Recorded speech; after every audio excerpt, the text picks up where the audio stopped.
Hi, I'm Amanda Breedy. I'm the curator here at the Fraser, and we are currently inside our new exhibition, The Commonwealth, Divided We Fall.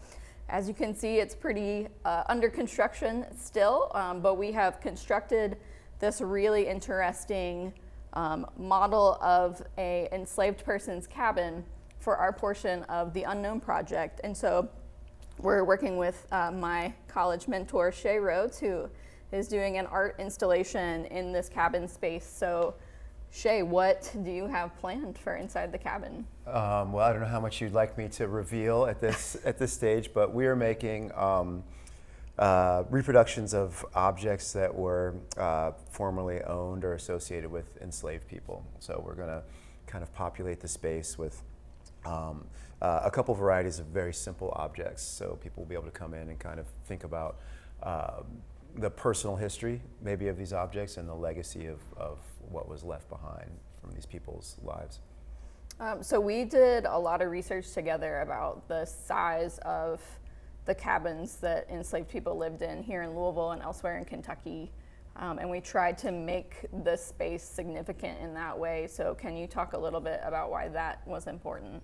Yeah, I think putting your body into a space and having that sort of physical relationship with the dimensions and even the sort of similar materials to what a space like that might have been made out of, just kind of helps you to, I think, envision or even sort of experience what life might have been like for someone that lived outside of the time and also outside of kind of a reality that you are familiar with. I think we all we understand a lot of things, sort of in our minds, but we don't really, I think, have kind of a connection to like a visceral understanding of what someone else's lived experience may or may not have been.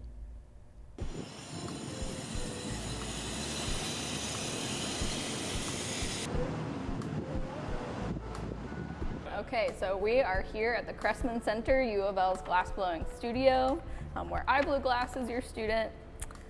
So my first question for you is, do you have any funny memories of me as an awkward glass student? Yes, but most of them I think you wouldn't want me to share on video.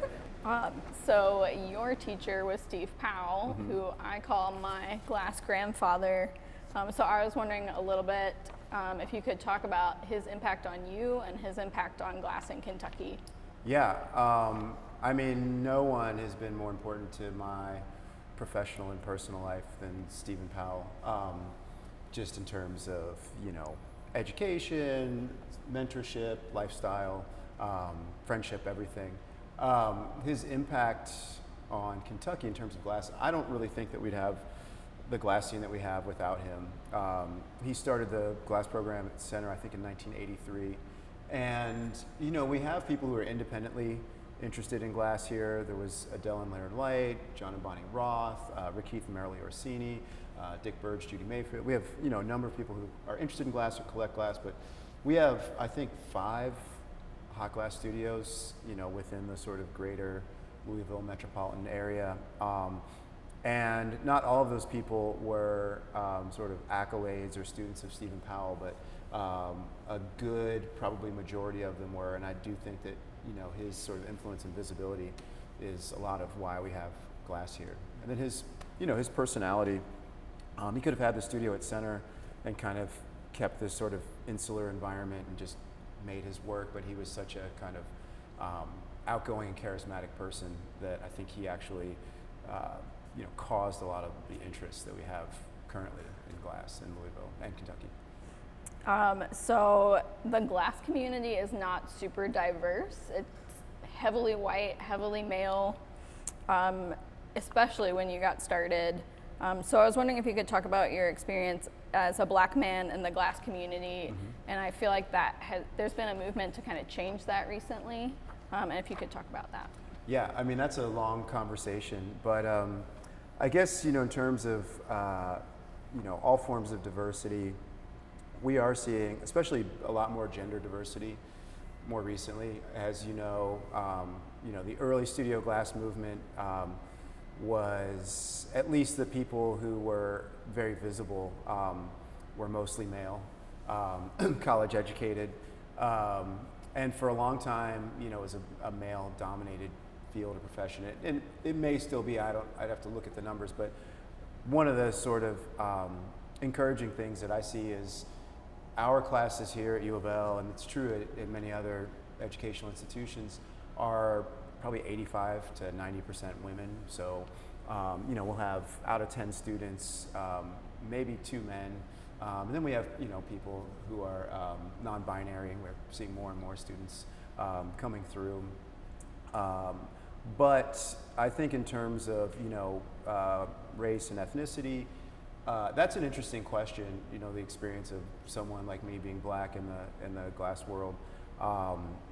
You know, I have to admit, early on, I didn't really care too much or even think all that much about it. I think I was accustomed to just that being the case. You know, being in the minority, not just being a minority, but being, you know, maybe the only black person in the room for a lot of my life. So I was kind of accustomed to it. It's interesting. There's been a movement lately to kind of increase diversity in the glass community, in the field, in the profession, and you know, it's been a I guess a learning process for all involved. I would say that most people of color in the field, you know, have probably had some strange experiences here and there, but by and large, you know, I've primarily found acceptance and encouragement. But when you look at the community, and when you look at the institutions, and when you look at the profession, you don't see a lot of diversity. And I think that I don't necessarily know that the glass community has thrown up any roadblocks, but I think that the barrier to entry to something like glass is pretty high, right? So you probably have to encounter glass as a college student, which is, you know, you have to be on a certain life trajectory just to even go to college. And then I think if you don't encounter glass, like in college, then, or maybe in high school, then you probably have to pay a lot of money to, you know, gain an education in a public or a private studio.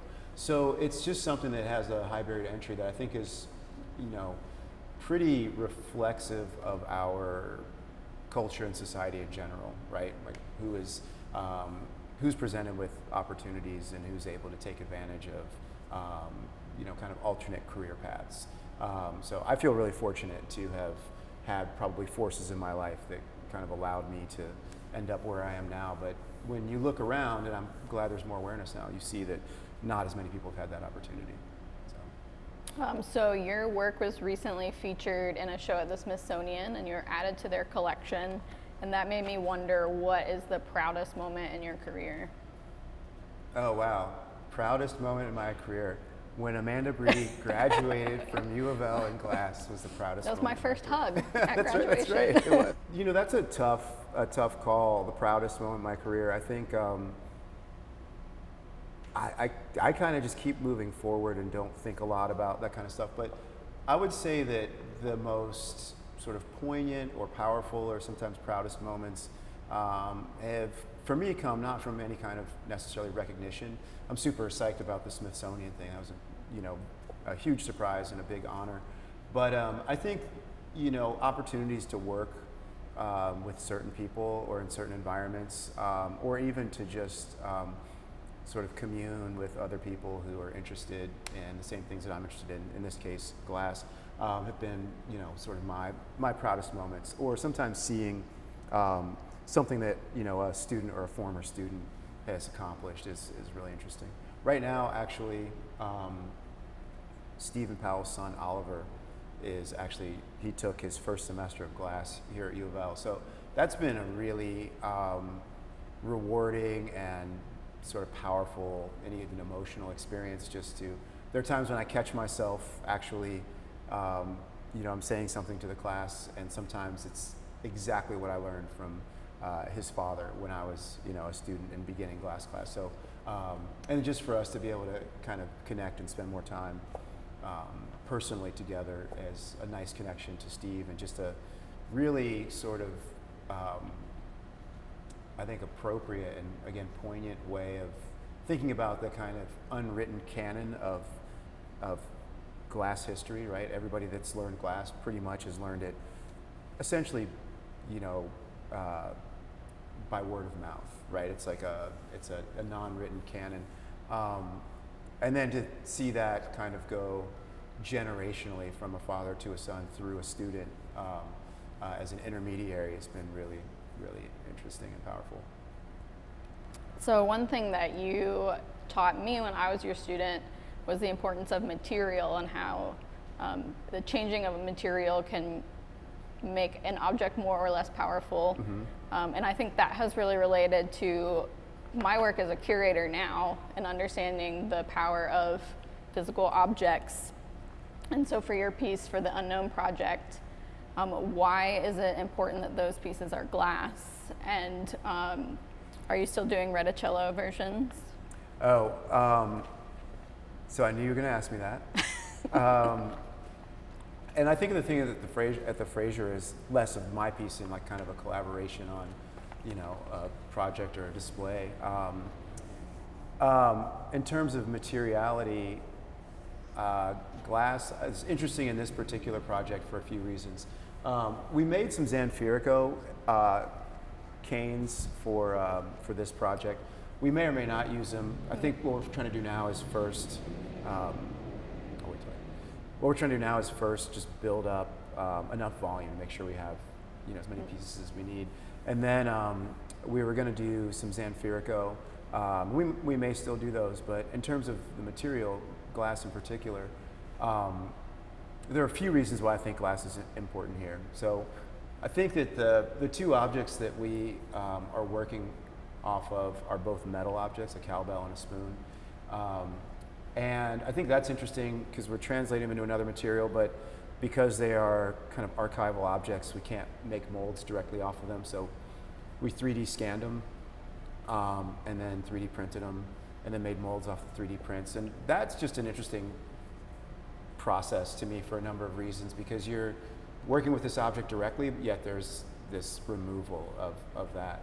But in terms of translating those into glass, you know, the glass, we're doing mostly clear ones, and I think that in terms of material, glass has this ability to be present and absent at the same time, right? Especially when it's transparent and clear, which I think speaks really well to the idea of the Unknown Project and the history of these people who we all know of their existence, but we have very little in terms of you know, artifacts or, you know, historical data about their lives. So, and you know, when we look around our built environment, a lot of it was probably constructed by enslaved people. So I think that kind of presence and absence of material is sort of almost a ghostly way of speaking about this legacy. The interesting thing for me about this has been just the fact that in trying to find or locate objects that were associated with or owned by formerly enslaved people, we haven't come up with very much. And it's just kind of amazing to think of generations and generations of millions of people, and there's really nothing left over. There's no legacy, there's no you know, fortune, there's no anything. So that glass, I think, again, also sort of does that. As these are the sort of scant few objects that we have remaining from you know, an entire you know, 400 years of history, and it's really, in a way, it's nothing in some ways. So the glass does that. And then I think alternately, there's kind of a maybe revisionist sort of belief that people who were enslaved just performed menial, mindless manual labor, right? So picking cotton. But it turns out, you know, that, I mean, printmakers, boat builders, carpenters, there are all kinds of highly skilled ceramic, you know, potters. There are all kinds of bricklayers, masons. There are all kinds of you know, really highly skilled enslaved workers, and many of them sort of pioneered, weaving, of course. Many of them actually pioneered what we think of as fine art and fine craft disciplines and materials today. So I think it's just interesting as a glassmaker to sort of think about how that field relates to this idea of manual labor and the history of again, our material culture in this case in North America, and how much of that is unknown, right, and came from people who were formerly enslaved. And finally, why is being part of the Unknown Project important to you? Because you asked me to do it, and that is actually a huge reason. But also, I think it is there is a kind of an important awareness happening right now of just otherism, and I think that there's this probably.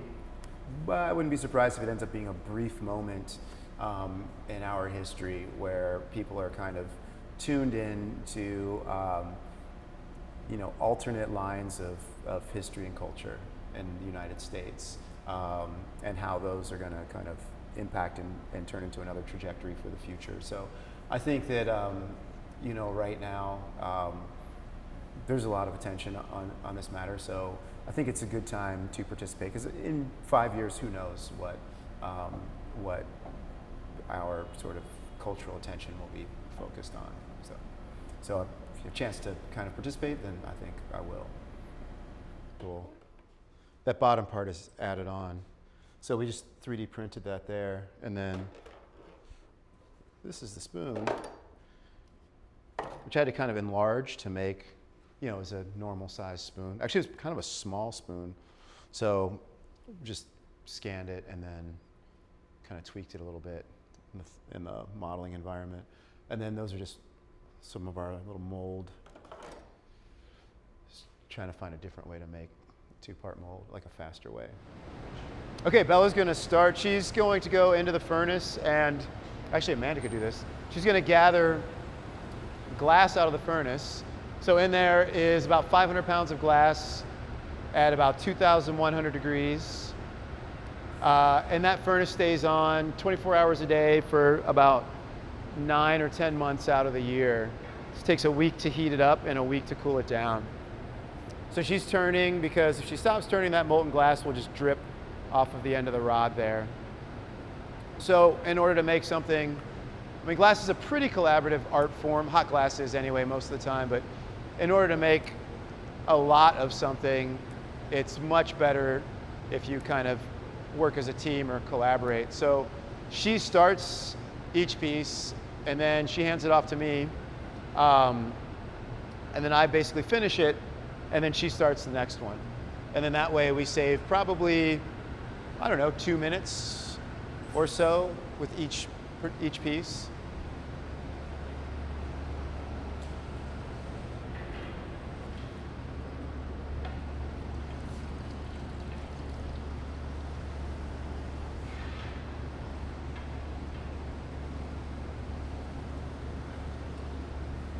Thank you. So then once she's done that, she starts getting the mold ready, and I just shape this bubble. So this is just a wooden block, it's called. It's just a sort of the form of a gather or glob of glass on the end of the rod, made out of cherry wood that just is soaked in water to shape the glass. And then while that's still hot, I can actually blow into here, which we haven't done much or at all since COVID. But since I'm the only one blowing on the pipes this week, we've gone back to mouth blowing, where lately we've been using a little pump to actually get air into the gather. So you can see that bubble starting to form.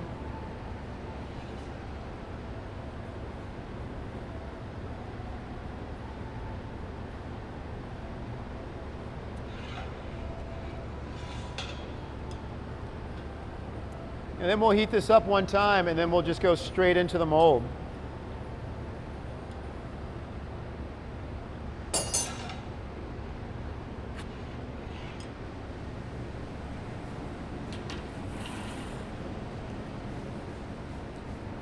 So Bella's preparing the mold, and then I'm just getting this bubble nice and hot. And then we're just going to blow it into the mold, and it'll be halfway done at that stage.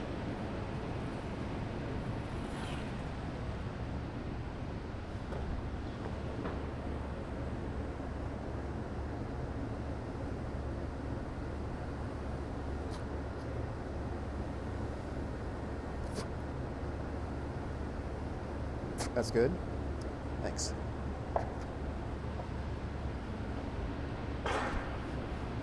So it just takes the form of the inside of the mold there.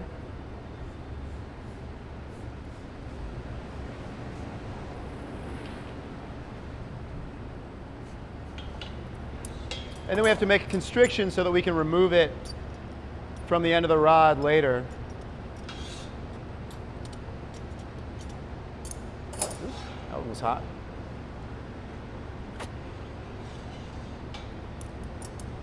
First time that's happened.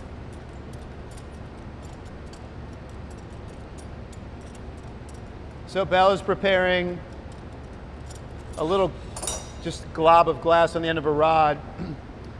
So this part is finished, but we need to finish the top and open the cowbell. So she's just preparing another rod for us to attach.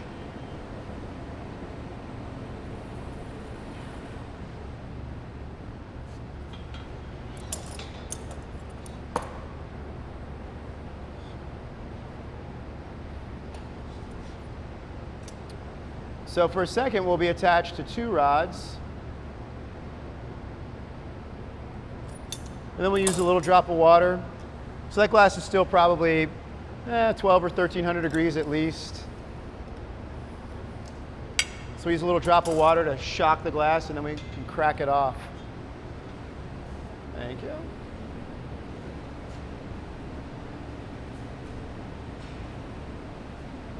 Hey, Bella, will we turn the hole down a little bit?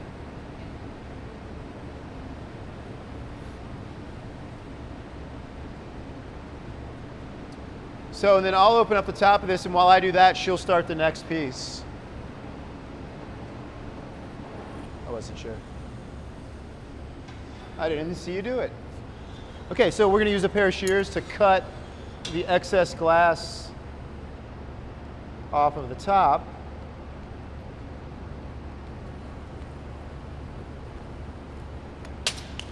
And then here's where we have to kind of approximate, you know, the shape of the bottom of that cowbell.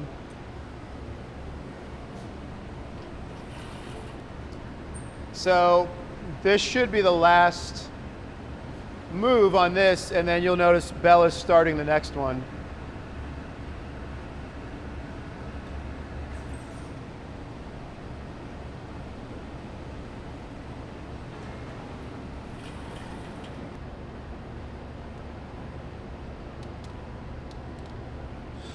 All right, then that's pretty much done.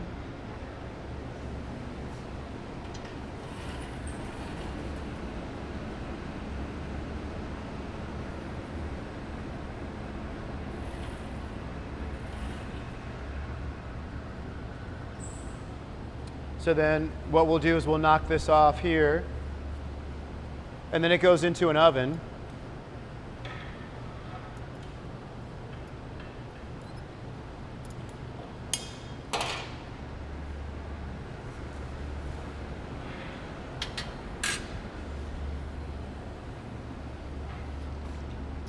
Thanks. And then I start the next one, and she's going to put that away.